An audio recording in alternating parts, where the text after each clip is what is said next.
नमस्कार, मी police inspector Vijaya पंधरे माझ्या struggle story या यूट्यूब चॅनलवर तुमचे स्वागत करते। मागच्या भागात आपण बघितले की माझ्या घरचे विद्युत मीटर काढून नेलेले होते आणि त्यामुळे मला माझ्या घरासमोरच्या चौकातील स्ट्रीट लाईट खाली अभ्यास करावा लागला।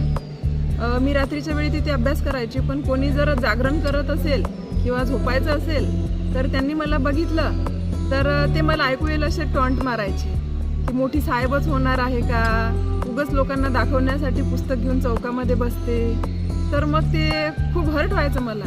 आणि मित्र हो, हे गोष्ट लक्षात घ्या, जेव्हा आपल्याला समाज बोलतो किंवा टीका करतो का नाही तर त्याचं आपल्या यशासाठी औषध म्हणून प्यायचं असते। उलट आपण काय करतो की मला असं लोक बोलतात आणि त्यामुळे मी हे करणार नाही, आणि मग आपल्याला भीती वाटायला लागते की आपण जर असं अभ्यास करत आहोत किंवा ग्राउंडवर रनिंग करत आहेत मुली आणि लोक बोलत आहे तर त्याचा मनावर आपण उलटा परिणाम करून घेतो आणि यशापासून दूर जातो। आपण गरीब असलो तरी आपल्याला लोक बोलतात, आपण श्रीमंत असलो तरी आपल्याला लोक बोलतात, आपण सरळ रस्त्याने जात असलो तरी लोक आपल्याला बोलतात, वाईट रस्त्याने जात असलो तरी लोक आपल्याला बोलतात। मग जायचं कुठे? लोक तर बोलतच असणार, पण आपण जे ध्येय ठरवलेलं आहे, जे आपल्याला साध्य करायचं आहे, तर या लोकांकडे दुर्लक्ष करायचं। जे घोड्याला झापड लावलेली असते ना की त्यानं सरळच बघितलं पाहिजे, ना डावीकडे ना उजवीकडे, तसंच आपल्याला लावायचं आहे आणि आपल्या यशाकडे बघायचं आहे। लोकांचा विचार केला तर आपण कधीही पुढे जाणार नाही। खूप कमी लोक असतात जे तुम्हाला मार्गदर्शन करतात, परंतु जास्त लोकांचं प्रमाण असं आहे की जे तुम्हाला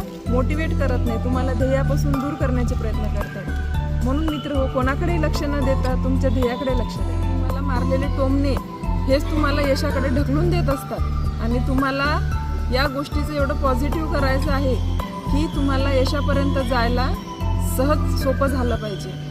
हे गोष्ट खूप महत्त्वाची आहे मित्र हो। या स्ट्रगल स्टोरीमध्ये जर काही महत्त्वाचं असेल तर ते लोकांचे टोमणे जे आपल्याला सर्रास फुकट मिळत असतात आणि आपण त्याला किंमत देत नाही, त्याला किंमत द्या आणि त्याचं चीज करा। जय हिंद।